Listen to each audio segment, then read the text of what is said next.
Sementara itu, kempen Tabung Amal Aidilfitri atau TAA bagi Ramadan tahun ini dilancarkan semalam dengan sasaran mengumpul lebih 1.7 juta dolar. Majlis pelancarannya dihadiri Menteri Negara Kanan Tenaga Manusia Merangkap Pertahanan Encik Zaki Mohamad.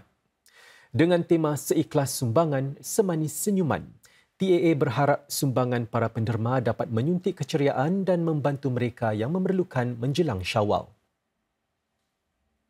Untuk tahun ini, kita merancang untuk mengagihkan sebanyak 1.7 juta dolar kepada 3,200 keluarga yang berkeperluan.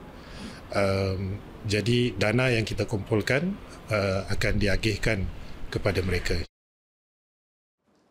Tahun ini, TAA memperkenalkan Sahabat TAA untuk mendekati masyarakat dan menggalakkan sumbangan dalam kempen amal.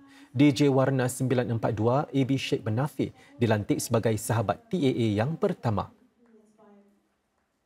Sebagai duta ataupun sahabat TA ini, saya akan lebih bekerja keras.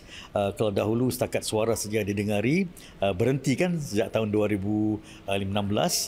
Saya harapkan dengan adanya wajah untuk menyerikan tabung-tabung ataupun poster banner TA, dapatlah saya lebih mendekati masyarakat dan mungkin dengan senyuman itulah dapat kita menggalakkan mereka untuk menderma.